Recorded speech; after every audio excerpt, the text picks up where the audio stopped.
तो कोई व्यक्तिगत तत्व नहीं है, हम देखते हैं कोई व्यक्ति को उन्होंने जैसे ठाकुर दास स्वामी जी को ठाकुर को हमने पर्सनालिटी बना दिया, या फिर हम वैष्णव धर्म में जाओ तो कृष्ण को पर्सनालिटी बना दिया।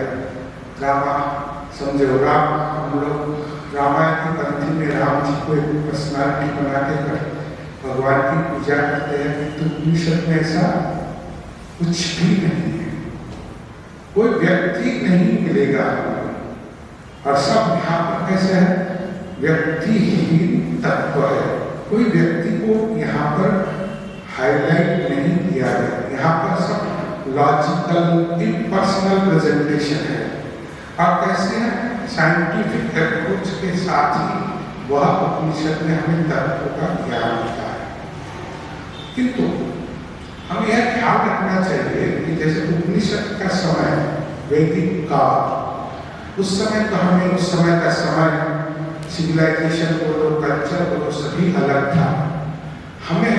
किंतु उपनिषद पढ़ते समय, उपनिषद की ये सब चीजें सुनते समय हमें क्या करना चाहिए, जैसे उस समय का सिविलाइजेशन बोलो, समय बोलो, उनकी संस्कृति क्या थी, उसी को ध्यान में रखते हुए हमें उपनिषद के तथ्यों को समझना है, उसी समय के तथ्य को। और यह तो समझते वक्त समझ लो, ग्रास्प कर लो, और फिर अपने समय के अनुसार उसे कैसे हम अपने जीवन में प्रयोग कर सके, उसका हमने यहाँ कोशिश करना चाहिए। अब यहाँ पर हम लोग क्या करते हैं, हम लोग जैसे ईशोपनिषद की अगर बात करें तो ईशोपनिषद को ऐसा कौन व्यक्ति नहीं है जिसने ईशोपनिषद के लेक्चर नहीं दिया हो, वह अपना भाष्य नहीं सुना हो। यहाँ तक कि कोई भी पथ नहीं जाए है ना, शंकराचार्य हो, रामानुज कहो या कहीं भी जाओ, तो हमने ईशोपनिषद में यहाँ तक कि हमें रविंद्रनाथ ठाकुर ने भी ईशोपनिषद पे व्याख्या किया है। अब रामकृष्ण मिशन की ही बात करें तो रामकृष्ण मिशन में भी कई साधुओं ने उपनिषद पर, ईशोपनिषद पर व्याख्या किया है। स्वामी जी ने भी ईशोपनिषद पर व्याख्या किया है। तो सब इतनी व्याख्या करने के बाद हम तथ्य को कैसे समझेंगे, हम किसे मानेंगे? चिन्मय मिशन में जाओ तो महापति है, अपने अद्वैत फिलॉसफी में जाओ तो वहाँ पर सभी जगह ये ईशोपनिषद की व्याख्या की गई। यहाँ तक कि रामकृष्ण मिशन में अगर आत्मानंद जी का भी पढ़ेंगे हम तो उन्होंने भी किया है। नागपुर मठ में जो स्वामी जी थे, शिव तत्वानंद जी, उन्होंने भी किया है, उपदेशानंद जी ने भी किया है। ऐसे सभी लोगों ने इस उपनिषद पर व्याख्या की है। अब प्रश्न है कि हम लोग किस तरह, तो हमें क्या करना है? जैसे हमने बताया पहले, तो हमें यह जो उपनिषद का जो मेन टेक्स्ट है उसको ध्यान में रखकर सत्य वस्तु क्या है उसे समझने की कोशिश करने के पश्चात हम अपने युग के अनुसार, अपने समय के अनुसार उस तथ्य को हम किस तरह हम अपने जीवन में प्रयोग कर सके। समय के अनुसार, एक समय के अनुसार है, जैसे समय के अनुसार हो, प्लेस के अनुसार हो, सभी तरह से किस तरह उस तथ्य को हमने अपने जीवन में अपनाना चाहिए, यह हमें सीखना चाहिए।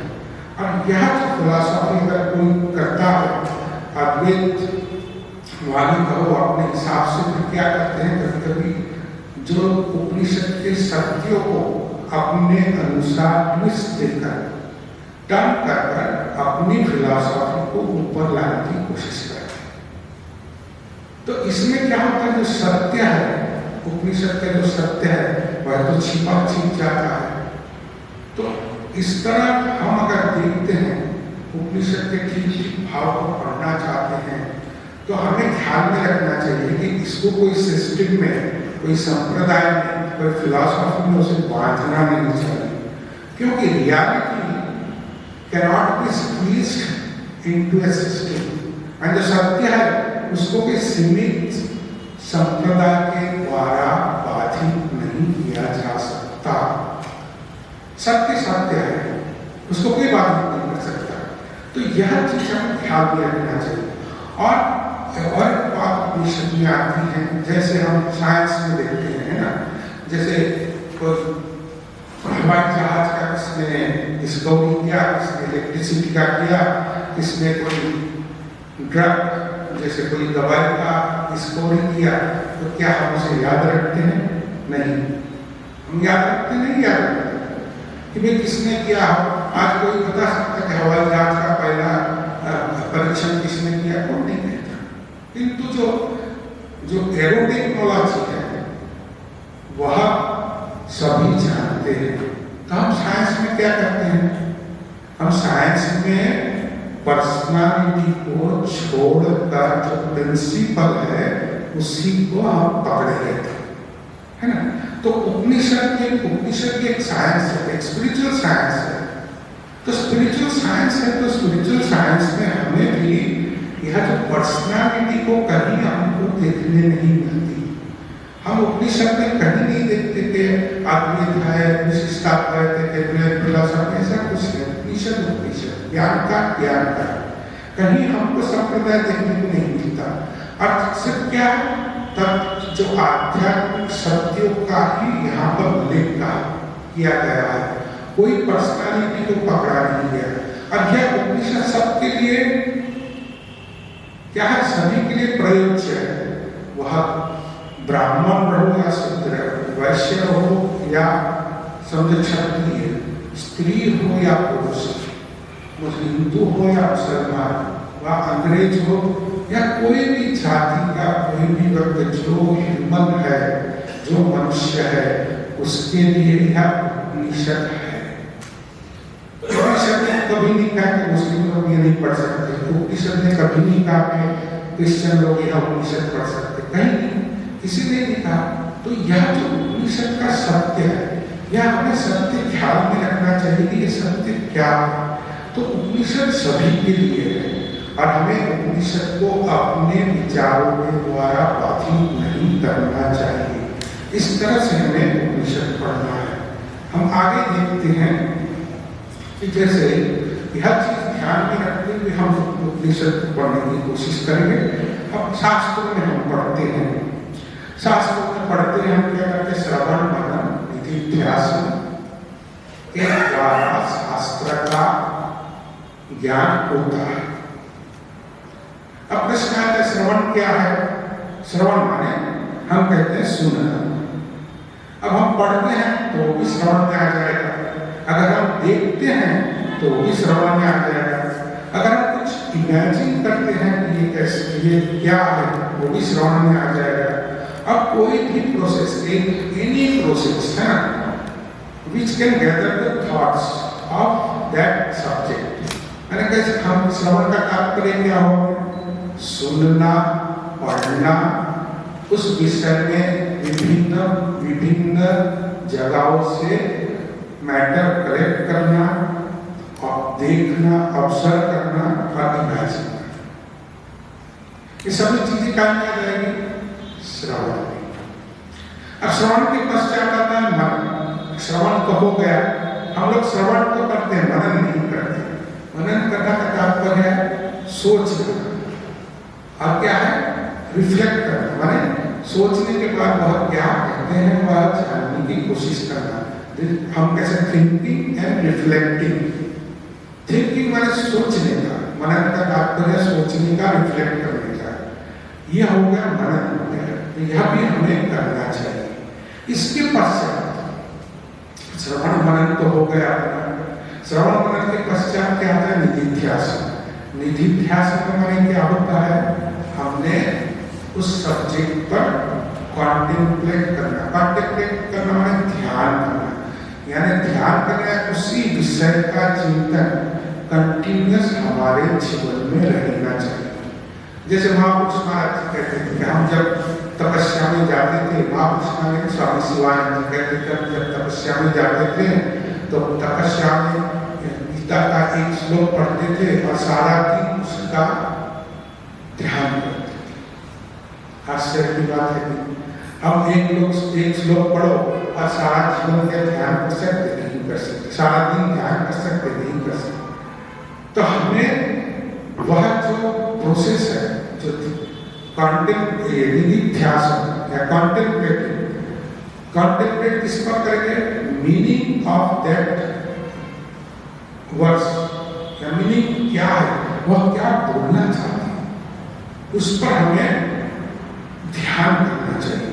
अगर हम ध्यान नहीं करते, अगर हम कॉन्टेम्पलेट नहीं करते, तो हमें शास्त्र का ज्ञान कभी प्राप्त नहीं होगा। शास्त्र की तो बात छोड़ो, हम जैसे ठाकुर मां स्वामी जी का जीवन या डायरेक्ट डिसेंबर का जीवन क्या है या संतों का जीवन क्या है, यह हमारे समझ में कभी नहीं आएगा जब तक हम उनके जीवन पर ध्यान नहीं करते, कॉन्टेम्पलेट नहीं करते, तब तक हमें कुछ समझ में नहीं आएगा। तो यह तीनों चीजें, पहले श्रवण, मनन, निधिध्यासन और निधिध्यासन के बाद ध्यान बहुत जरूरी है, जो हमें शास्त्र का सही अर्थ दिखाने में सक्षम है। तो यह हो गया श्रवण, मनन, निधिध्यासन। इसी तरह हमें यह सब चीजें ध्यान में रखते हुए हमें इस उपनिषद पढ़ना है ना। तो हम यह सब तो तथ्य हो गया, इसके साथ हम इस उपनिषद का आरंभ करते हैं। ओम पूर्णमदः पूर्णमिदं पूर्णात् पूर्णमुदच्यते पूर्णस्य पूर्णमादाय पूर्णमेवावशिष्यते। ओम शांति शांति शांति। अब यहाँ पर हम देखते हैं हर एक उपनिषद में पहले शांति पाठ होता है। अब शांति पाठ का क्या तात्पर्य है? शांति पाठ है कोई इमोशनल, जैसे इमोशनल तो प्रेयर है, यहाँ पर अपने ऋषियों ने शांति पाठ किया है, हमारे ऋषियों ने शांति पाठ किया है, उसका कोई ना कोई तात्पर्य होना जरूरी है। जैसे शारदानंद जी कहते हैं, रामकृष्ण देव के जीवन में एक छोटी सी साधारण घटना भी विदाउट मीनिंग कभी नहीं होती थी। क्या हम सोच सकते हैं? शारदानंद जी कहते हैं ठाकुर के जीवन में कभी एक साधारण सी घटना भी कोई उसका कारण प्रकट नहीं हो सकती। तो यह तो अपने वैदिक ऋषि है, वैदिक ऋषि जब शांति पाठ करते हैं तो यह क्या कोई इमोशनल प्रेयर नहीं है, यह क्या है? यह हमें, यह जो उपनिषद का जो तत्व है, जो फंडामेंटल स्पिरिट है उपनिषद का, उस उपनिषद का जो फंडामेंटल क्या स्पिरिट कह सकते हैं या हिंदी में कह सकते हैं, उपनिषद का जो तत्व है उसको यह टच करती है, उसे स्पर्श करती है, यह प्रेयर है। तो यह उपनिषद क्या इतना शांति पाठ है, शांति पाठ, और सभी उपनिषद में यह प्रयोज्य है। अब उपनिषद का, ईशावास्य उपनिषद का यह शांति मंत्र है। यह शांति मंत्र उपनिषद का क्या विषय वस्तु है, विषय वस्तु क्या है, उसका अपने जीवन से क्या कनेक्शन है, और इस अपने जीवन से कनेक्शन क्या है, और यह जो उपनिषद का तत्व हम अपने जीवन में कैसे लाभ कर सकते हैं, यह दर्शाता है ना। तो क्या हुआ? शांति पाठ का तात्पर्य क्या हुआ कि अपना जो कनेक्शन है, अपना जो लाइफ का गोल है, अपने जीवन का जो चरम लक्ष्य है, अब उसको किस तरह हम अपने जीवन में पा सकते हैं, उसी का जो तत्व है वह हमें शांति पाठ में मिलता है। अब यहाँ शांति पाठ हो गया, तो यह जो शांति पाठ it connects our life to the life's goal and how to attain that goal by which means that has been denoted by शांति पाठ, है ना। आई बात समझ थोड़ा सा। अब तो क्या है, ये तो कोई कहा रामायण महाभारत तो नहीं है, भागवत तो है नहीं है, तो इसमें अपना दिमाग तो उसमें क्या एक स्टोरी बता दिया, चल रही स्टोरी है ना, राम उठे वन में गए, खाना खाया पिया, तो सब ये सब चीजें होती है उसमें अभी। तो वो तो स्टोरी है, लेकिन जब यहाँ आते हैं तो आपको थोड़ा सा आपको अपने दिमाग को थोड़ा सा झटका देना पड़ेगा। तो उसमें कोई बात नहीं, हम तो सभी समझते सुनते हैं, तो एक बात उपनिषद भी सुन लो, तब उपनिषद सुनते हुए तो हमें सभी चीजों का तत्व देखना है ना, तत्व देखना है। हम थोड़ा सा ध्यान से धीरे धीरे सुने। तो हमने देखा कि शांति पाठ इमोशनल प्रेयर नहीं है, यह प्रेयर उपनिषद का जो सब्जेक्ट विषय है, उपनिषद का जो आगे हम पढ़ने वाले हैं, संपूर्ण उपनिषद का जो तत्व है, उस तत्व को दर्शाता है।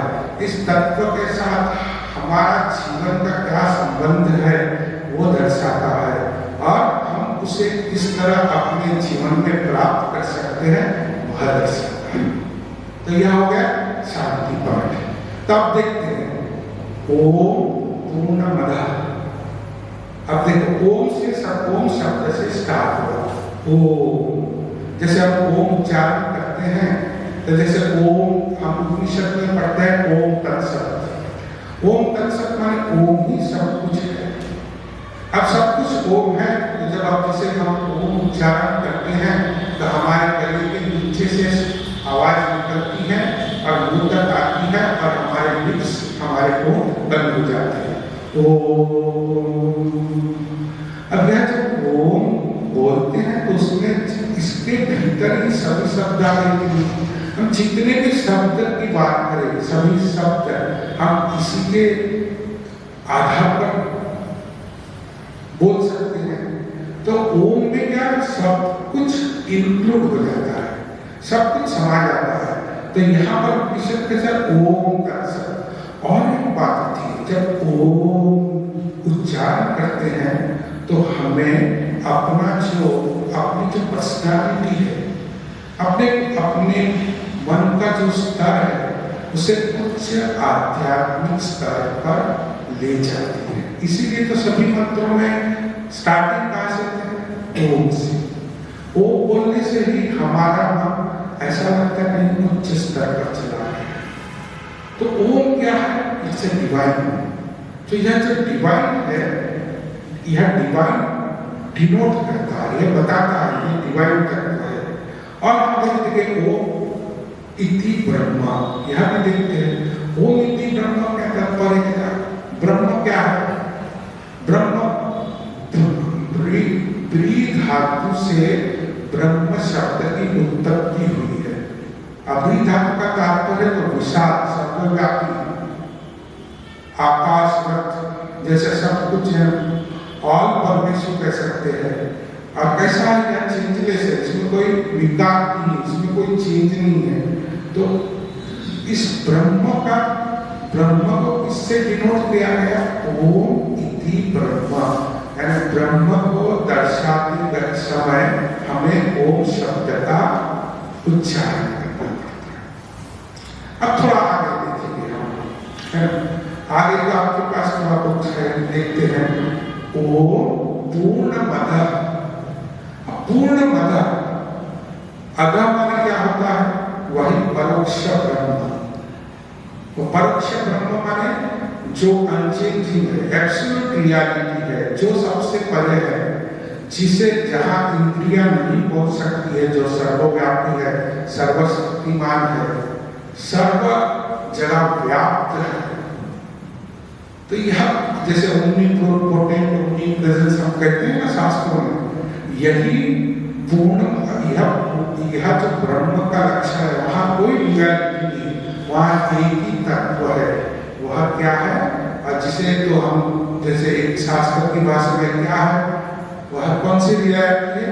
वो ट्रांसेंडेंटल इमेनेंट। अब ट्रांसेंडेंटल माने जो इंद्रियों के द्वारा हम उसे अपने ग्रास्प में नहीं ला सकते, जो इंद्रियातीत वस्तु है, उसे हम ट्रांसेंडेंटल कहते हैं।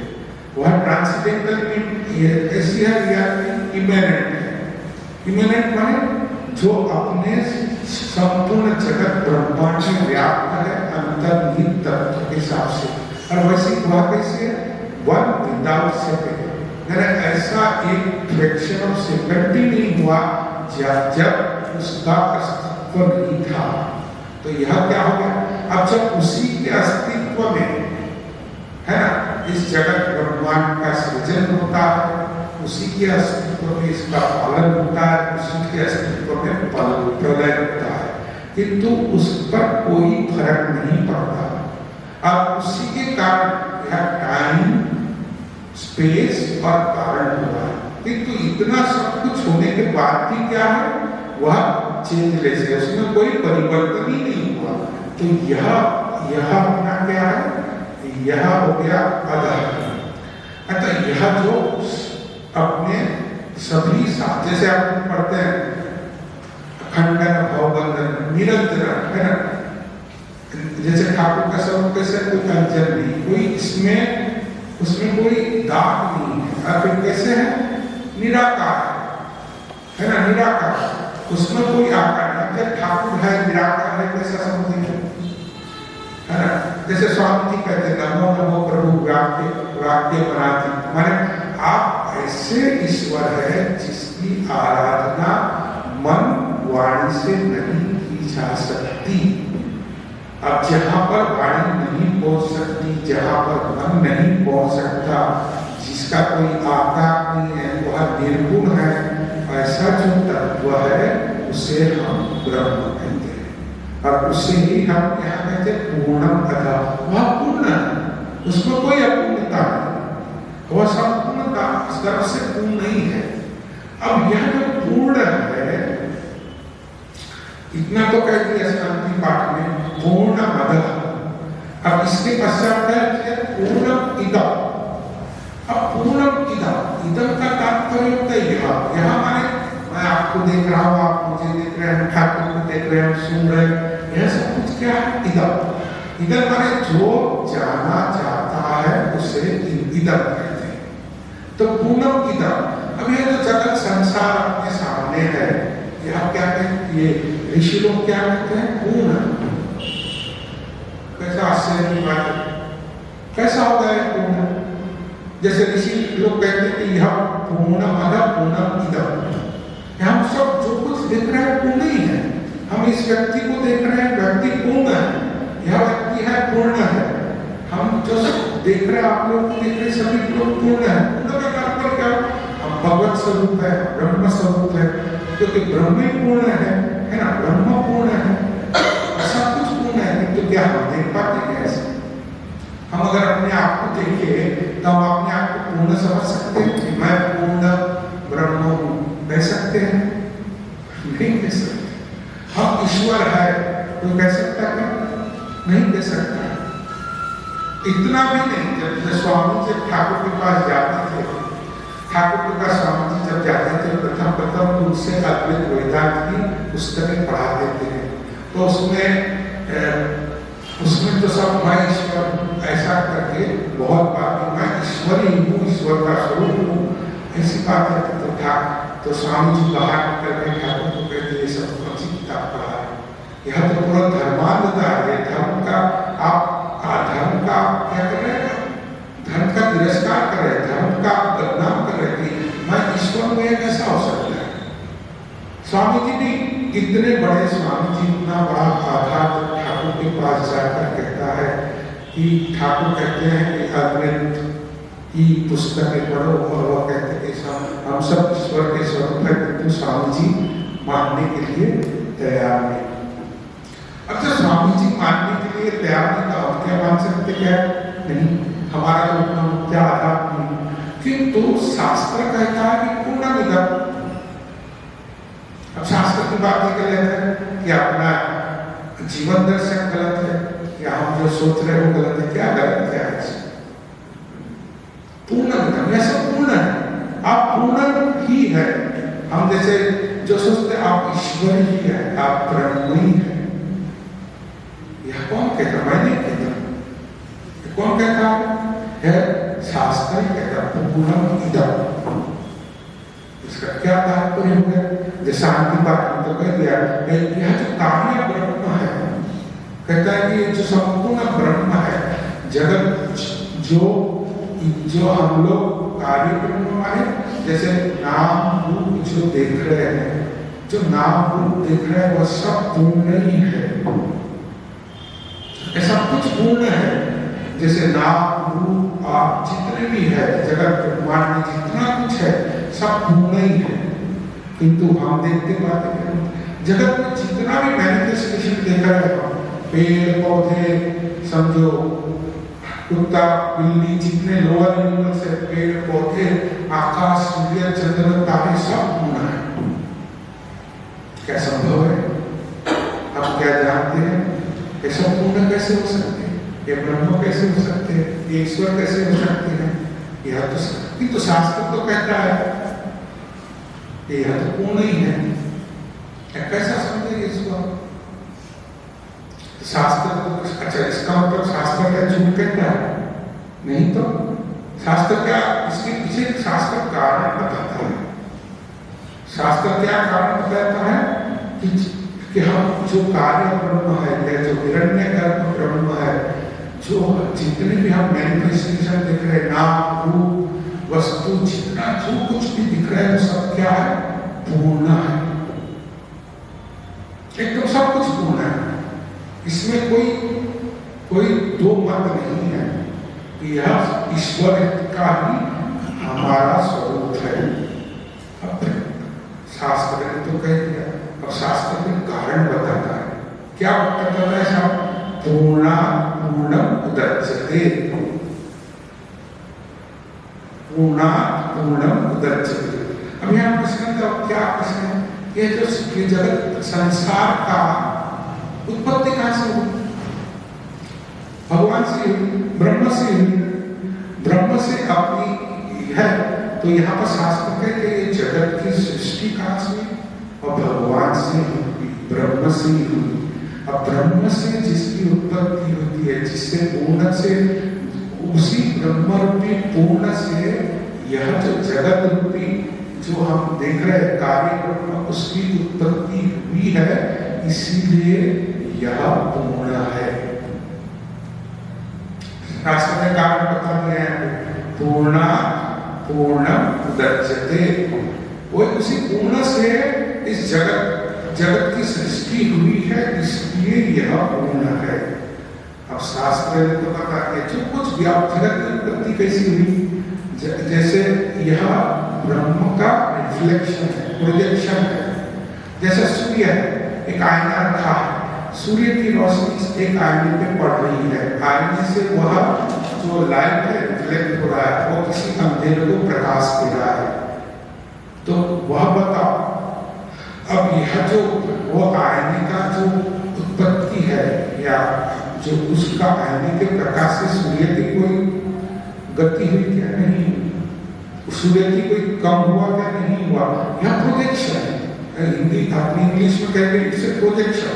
प्रोजेक्शन माने कैसा प्रोजेक्शन होगा? जैसे जादू का खेल है, जैसे कथाबुक में पढ़ते हैं, जैसे ठाकुर कहते हैं कि ये सब जादूगर का जादू है। क्या जादूगर का जादू? जगत सृष्टि, स्थिति, प्रलय, अपना उत्पत्ति होना, जीना, मरना, यह सब क्या जादूगर का जादू है। किंतु ये जादूगर के जादू के पीछे क्या है? एक ही सत्य है। वो कौन सा सत्य है? एक सत्य है, मानो जादूगर ही सत्य है, बाकी सब असत्य है। तो ठाकुर का नाम में कहते हैं जादूगर कौन है? जादूगर है साक्षात भगवान, साक्षात ईश्वर, ब्रह्म ही जादू। तो यह जो प्रोजेक्शन हुआ, यह जो कुछ हुआ है, वह जगत की सृष्टि होने के पश्चात भी ब्रह्म का कोई ह्रास नहीं हुआ है। जैसे एक ऊपर में से 4 आना खर्चा करते तो 12 रह जाता है ना? तो फिर क्या है, 1 रुपए का लॉस हुआ कि नहीं अपना? कि जब तो ऐसा लॉस नहीं होता है। जैसे जादू का कोई जादू दिखाया उसने, है ना? जादू दिखाने के बाद जादू का खेल खत्म कर दिया उसने, तो फिर क्या उसका जादूगर का जादू खत्म हो गया तो उसका कोई चीज का लॉस हुआ क्या जादूगर का? उसके पास जितनी वस्तु थी उतनी रहेगी। तो यह जो प्रोजेक्शन है, यह जो जादू है, यह क्या ब्रह्म ही है। ब्रह्म में जितना ब्रह्मांड में नाम रूप, जैसे अखिल ब्रह्मांड का हो, जैसे सूर्य चंद्र तारे, जो कुछ जीव वस्तु है, जितना कुछ भी हम देख रहे हैं, जितना इंद्रियों के द्वारा दिख रहे हैं, वह सिर्फ वह उस जादूगर का जादू है। इसलिए कहते हैं जादूगर का जादू, इससे ब्रह्म में कोई कमी नहीं हुई। तो यहाँ पर क्या हुआ, क्या बता दिया है, जैसे पूर्ण ब्रह्म, पूर्ण अधा निरुपाधिक ब्रह्म है, उसी के द्वारा यह जो उपाधि रूप इस जगत ब्रह्म की सृष्टि हुई है, इसीलिए यह पूर्ण है। क्योंकि पूर्णा पूर्णम उदच्यते, पूर्ण से ही पूर्ण की उत्पत्ति होती है, यह हमें शास्त्र कहता है। अब शास्त्र ने तो कह दिया, अब शास्त्र ने तो कह दिया कि ये बात ठीक ही है, अब शास्त्र तो गलत नहीं हो सकते। अब इसको यदि शास्त्र गलत नहीं हो सकते, तो इसके पीछे ऑथोरिटी क्या है, कौन बताएगा ये सही है? पहले तो जगत की सृष्टि रीजन के द्वारा, कि जगत पूर्ण है, या दिखा दिया, किसने दिखा दिया? शास्त्र ने दिखा दिया, ऋषियों ने कह दिया पूर्णा पूर्णम उदच्यते, है ना। अब क्या है, अब ये इसके पीछे ऑथोरिटी क्या है, कौन कहेगा ये सही है या गलत? प्रश्न है ना, ये जगत पूर्ण है, यह कौन कहेगा? कोई कहने वाला तो होना चाहिए, जिससे हम समझ सकते कि हाँ जगत पूर्ण है, मैं ईश्वर हूँ, आप ईश्वर है, या जो कुछ भी हम देख रहे हैं सब पूर्ण है। कौन कहना, कहने वाला कौन है? तो कहते हैं पूर्णस्य पूर्णम आदाय पूर्णमेवावशिष्यते। यहाँ कहते हैं कि पूर्णम एवं अवशिष्य, जब ज्ञान की सृष्टि होती है, जब प्रलय ज्ञान की सृष्टि कहो या प्रलय काल कहो, प्रलय काल में क्या होगा, जैसे हम प्रलय शब्द से वाकिफ है, इसलिए प्रलय का तात्पर्य होता है कि जब इस जगत संसार संपूर्ण नाश हो जाएगा, उसी को हम प्रलय कहते हैं। अब जब ज्ञान का उदय होता है, तब क्या होता है, यह ज्ञान का जब उदय होता है, तब क्या हम जगत संसार को नहीं देखते। जो ज्ञानी व्यक्ति है, और ज्ञानी व्यक्ति के ज्ञान के द्वारा ये जगत संसार का जो एग्जिस्टेंस चलेगा, तो उसके लिए सब कुछ एक ही है, सब कुछ वह रहा कि नहीं रहा, उसके लिए सब कुछ है। तो उसके मन में भी, उसके पर्सनालिटी में भी कोई जगत का अस्तित्व है। ठाकुर के जीवन में कोई जगत का अस्तित्व था क्या? नहीं था। किसका अस्तित्व था? ईश्वर छड़ा कुछ नहीं जानता, हमें है ना, ईश्वर को छोड़कर मैं कुछ नहीं जानता, जगत का कोई अस्तित्व ही नहीं, सिर्फ ईश्वर ही है। तो यह क्या, ये पूर्णम एवं अवशिष्यते। अब यह जो पूर्णम मद पूर्णमिदं पूर्णात् पूर्णम् उदच्यते, उसको ऑथराइजेशन किसने दिया? ऋषियों ने, मुनियों ने, जिन्होंने इस तथ्य का अपने जीवन में साक्षात्कार किया। ऐसे कौन है? जैसे ऐसे कौन है, तो हम देखेंगे एक, जैसे हम एक एग्जाम्पल देते हैं, जैसे तुर्यादित्य है ना। तुर्यादित्य का जीवन शुरू होता है, तुर्यादित्य ब्राह्मण के घर के लड़के थे, दिन में 3 बार स्नान करते हैं, शास्त्र पठन करते हैं, चटाई पे सोते हैं, रात को शास्त्र और सब समय ब्रह्मचर्चा में, ब्रह्म चिंतन में व्यस्त है। उनका जीवन काल वहां से शुरू होता है। ब्राह्मण का पुत्र शास्त्र पठन में तत्पर, ब्राह्मण का चिंतन में सब समय अपना जीवन व्यतीत करता है। करते करते उनकी ठाकुर से मुलाकात होती है। अब ठाकुर से मुलाकात होती है, तो होते तो ठाकुर बोलते, ठाकुर को बोलते, अरे वो नहीं आता आजकल लड़का, तो कहते वो ब्रह्म चिंतन कर रहा है। ठाकुर की तो सुन लिए, अच्छा ब्रह्म चिंतन कर रहा है, हम जानते हैं ब्रह्म चिंतन। अब तुर्यादित्य का जीवन, संपूर्ण जीवन शास्त्र पठन में, शास्त्र चर्चा में, शास्त्र चिंतन में ही गए। यहाँ तक कि स्वामी जी ने भी उनको कैलिफोर्निया एक आश्रम में जैसे सिर्फ शास्त्र पढ़ाने के लिए, जो पश्चिम के लोगों को शास्त्र पढ़ाने के लिए ही भेजा। अब यहाँ पर हम देख रहे हैं कि ऑथोरिटी कौन है, कौन कह सकता है कि जगत पूर्ण है। तो हम उसी का यहाँ पर जो ऋषि मुनि थे उन्होंने इस तथ्य का साक्षात्कार किया, तभी वे कहते हैं कि यह पूर्ण से पूर्ण को निकाल दिया है ना। जगत भी पूर्ण से इस जो ज्ञान काल में यह जो अपना दृश्यमान जगत को निकाल दिया तो पूर्ण ही बच जाता है। यह अपने ऋषि मुनियों का एक्सपीरियंस, उनकी अनुभूति है। तो यह अनुभूति की हम बात करें। अब यहाँ पर तुरानंद जी है, तुरानंद जी ने कह दिया, ठाकुर सुनते हैं कि उसने ब्रह्म सत्य जगत मिथ्या करके वह सब कुछ छोड़कर अपना ब्रह्म चिंतन में ले गए। तो कुछ दिन बाद ठाकुर कहते अच्छा उसको बुलाओ कोई बात। कुछ दिन बाद वो आते हैं, ठाकुर से मिलते हैं तुरानंद जी, तो कहते हैं क्या कर रहे हैं आजकल। जब मैं हमने सुना तो ब्रह्म चिंतन कर रहा है, ब्रह्म चिंतन कर रहा है। अच्छा, तो बोले क्या है तेरा चिंतन? ब्रह्म चिंतन क्या है? ब्रह्म सत्य जगत मिथ्या, यही तो। ठाकुर ने तो उसको इस ढंग से कह दिया कि ब्रह्म सत्य जगत मिथ्या यही तो है और तो कुछ नहीं है। हरि महाराज सोच रहे सब बात तो सही है, ठाकुर ने तो ठीक ही कह दिया, मैं सारा दिन चिंतन करता हूँ ब्रह्म सत्य जगत मिथ्या। अब यहाँ पर कौन सा चिंतन शुरू हुआ? ब्रह्म सत्य जगत मिथ्या है। ये जो दृश्यमान जगत है वह क्या है? मिथ्या है। अब यहाँ से उनका जीवन शुरू होता है। अब यहाँ से जब जीवन शुरू होता है, जब अंत में कुछ क्षण के बाद उनका जब देहांत होने वाला है, तो कुछ क्षण के बाद मृत्यु के शैया पे पड़े हैं, सोए हुए, उनका समय आया, सेवक को कहते हैं तो मुझे उठा के बैठा दे। बैठाने के बाद थोड़ा जप करते हैं, जप करके अंतिम क्या कहते हैं? ब्रह्म सत्य जगत सत्य। फिर कहते हैं प्राण सत्य प्रतिष्ठित। अब यहाँ पर देखो जब मृत्यु आए क्या क्या हुआ? उनका जीवन शुरुआत ब्रह्म सत्य जगत मिथ्या, अंत क्या होगा? ब्रह्म सत्य जगत सत्य। अब जगत सत्य हो गए थे, यहाँ पर जगत पूर्ण हो गए थे। अब जैसे जगत पूर्ण हो गया तो इसका उन्होंने अपने जीवन में साक्षात्कार कर दिया।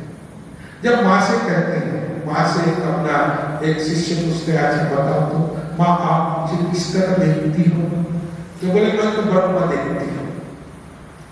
अब ब्रह्म देखती माने हम कहा, जैसा हम कहते हैं कि मैं आपको ब्रह्म देखता हूँ, क्या तात्पर्य हुआ इसका? तो तब अपना ब्रह्मचारी, साधारण ब्रह्मचारी माँ से पूछता है आप ब्रह्म देखती हैं तो क्या आप हमारी माँ नहीं है? रिलेशन आ गया। ब्रह्म में तो निराकार हो गया, निराकार निर्गुण, जिसमें कोई आकार नहीं, कुछ नहीं है, सिर्फ ईश्वर का अस्तित्व में देखता हूँ। उसी तरह बात देखती है। ब्रह्मचारी कहती है तो ये तो ब्रह्म है, ब्रह्मचारी कहती है मैं ब्रह्म देखती हूँ। और ब्रह्मचारी चिंता हो तो क्या मेरी माँ नहीं है? तो माँ कहती है हाँ मैं माँ भी देखती हूँ ब्रह्म भी देखती हूँ।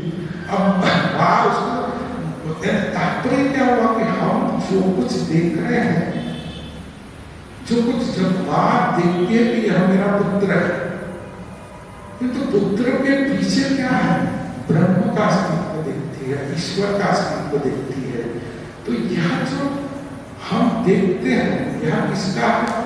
हम जैसे हमारे पीछे भी हम जो बैठे हैं, कर रहे, सुन रहे, सब कुछ कर रहे हैं, किंतु हम सब कुछ करने के पश्चात कि हमारा जो असल स्वरूप है, हमारा जो स्वरूप है वह ब्रह्म ही है। तो ब्रह्म एव अवशिष्य के माने हम ब्रह्म स्वरूप है। यह जो शास्त्र कहता है वो यह जो इदम ब्रह्म है, यह जो नाम रूप कार्य ब्रह्म है वह पूर्ण है। पूर्ण का तात्पर्य हुआ ब्रह्म है, ब्रह्म का स्वरूप है, हम निराकार स्वरूप है, हम ईश्वर स्वरूप है, हम आत्मा स्वरूप है, हम भगवत स्वरूप है। यह जो तात्पर्य और भगवत स्वरूप है, यह जो क्या है, उपनिषद का जो शांति मंत्र है, वह हमें यहाँ पर बताता है। पूर्ण विवाह अवशिष्य, क्योंकि जब ज्ञान काल में, ज्ञान के काल में, जैसे दुनिया के जब अज्ञान थे तब ब्रह्म सत्य जगत मिथ्या कहते, जब ज्ञान हो गया तब कहते हैं कि ब्रह्म सत्य जगत सत्य। तो हम जब ज्ञान, जैसे माता जी भी देखती है, सब कुछ देखते हैं, ठाकुर भी देखते हैं कि यह सब कुछ क्या है, ईश्वर स्वरूप है। कहते हैं कि मैं आंख बंद करके क्या ध्यान दूंगा, मैं तो देखो आंख बंद करके जब समाधि में जाते हैं तो वहां कुछ नहीं है, तो वहां ईश्वर का दर्शन करते हैं। आंख खोले मैं आंख बंद कर दूं कि आंख चालू हो, आंख बंद करके भी वही देख रहा हूँ, आंख खोल कर भी देख रहा हूँ तो वही है, आंख खोल कर भी देख रहा हूँ तो वही है। ठाकुर कहते हैं बंद करके क्या ईश्वर को समाधि में देख रहे हैं, अब उसी ईश्वर को जब आंख खोल कर देख रहे हैं तो ये नाम रूप ब्रह्म में देख रहे हैं, वही ईश्वर क्या हुआ, यह कार्य रूप ब्रह्म हो गया, नाम रूप में आ गया। तो ठाकुर जब हमें देखते तो ईश्वर स्वरूप भी देखते हैं। तो यह सत्य है, दिस इज द रियलिटी, यह उपनिषद का तत्व है। तो उपनिषद का तत्व क्या है कि हम ब्रह्म स्वरूप है, ईश्वर स्वरूप है, हम साक्षात आत्म स्वरूप है। जब हमें इस वस्तु का ज्ञान हो जाएगा तभी क्या होगा, वो शांति शांति शांति।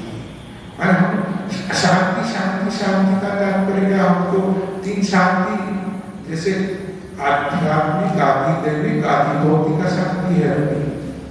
आध्यात्मिक माने अपना स्पिरिचुअल प्रोग्रेस नहीं हो रहा, स्पिरिचुअल लाइफ में ऑब्स्ट्रक्शन ऑफ गॉड, आध्यात्मिक शांति। आदि दैविक माने कुछ हम लोग काम करने जा रहे, सब कुछ करने के बाद भी हमें कोई फल ही नहीं मिलता उसका, तो ये हो गया कोई देव बीच में आकर काम आ रहा है। और आदि भौतिक माने जाते जाते कोई फिजिकल एक्सीडेंट हो गया, कहीं एक्सीडेंट से मर गया, किसी बुखार हो गया, कुछ हो गया, तो ये सब आदि भौतिक हो गए। तो ये तीनों प्रकार की अशांति हमारी कहाँ है, हम तीनों प्रकार की अशांति से भोग रहे हैं। अब यह जो तीनों हमारी जो अशांति है वह शांत कब होगी, जब हमें इस जो शांति मंत्र में जो दिखाया गया है उस तत्व का ज्ञान होगा। तो शांति मंत्र में हमें क्या दिखा दिया है, वह पूर्ण ब्रह्म, जो पूर्ण मदम है, जो ब्रह्म है, इंद्रियातीत ब्रह्म है, वह पूर्ण है, पूर्ण इदम, यह जो संपूर्ण जगत दृश्यमान जगत है वह भी पूर्ण है, क्योंकि उसी पूर्ण से इस पूर्ण की उत्पत्ति हुई। अब यह तो रीजन द्वारा हो गया कि यह सत्य है, कौन बताएगा। तो जिन्होंने इस वस्तु का अपने जीवन में साक्षात्कार किए, ऐसे जो ऋषि मुनि है, ऐसे जो वैदिक ऋषि कहो कि हमारे जो आधुनिक में ठाकुर स्वामी जी, ऐसे जो जिन्होंने ईश्वर का साक्षात्कार किया है, वह कहते हैं कि आप तुम नहीं हो, ब्रह्म ही हो, आपका स्वरूप ही ब्रह्म है। तो यह जो हमें अपने, यह जो ज्ञान हमें पूरा तरह से मिल जाएगा, तभी हमारी त्रिविध शांति होगी, तभी हमारी परम शांति होगी, तभी हमें परम सुख प्राप्त होगा। तो यह शांति मंत्र का तात्पर्य है। इसी के साथ मैं अपने शब्द को विराम दूंगा और हम जैसे अगले क्लास में कि हम क्यों नहीं कर पाते ज्ञान, क्यों नहीं इसकी प्राप्ति कर पाते, उसको भी देखेंगे हम धीरे धीरे। और किस तरह से हम इस ज्ञान की प्राप्ति में अपने जीवन में, ऐसा नहीं कि इस ज्ञान की प्राप्ति के लिए सन्यासी होना पड़ता, साधु होना पड़ता, ऐसा कुछ नहीं। जो जिस स्तर पर है, जीवन के जिस स्तर पर है, गृहस्थ हो, सन्यासी हो, स्त्री कहो, पुरुष कहो, कोई कर्महीन हो या कर्म करने वाला जो कोई भी व्यक्ति हो, वह इस ज्ञान को अपने जीवन में कैसे प्राप्त कर सकता है, उसका हम अपने अगले क्लास में देखने की कोशिश करेंगे। और हम लोग यह जो उपनिषद की क्लास है, हमारा क्लास महीने में फर्स्ट, सेकेंड, थर्ड वीक में होगा। फोर्थ वीक में ठाकुर माँ स्वामी जी का लिटरेचर लेकर यह क्लास होगा। तो हम आज तो थर्ड वीक है, थर्ड संडे है, तो नेक्स्ट संडे जैसे हमारा जैसे शारदा संघ वाले आते हैं, तो ये लोग भजन करने के पश्चात ठाकुर माँ स्वामी जी के ऊपर कोई क्लास होगा। हम देखते हैं, हमारे वीरेंद्र महाराज लेने से अच्छा है। अब उसके बाद हमारा उपनिषद का क्लास होगा फर्स्ट संडे से, ठीक है। तो हम यहीं पर शांति, ओम शांति शांति शांति। श्री राम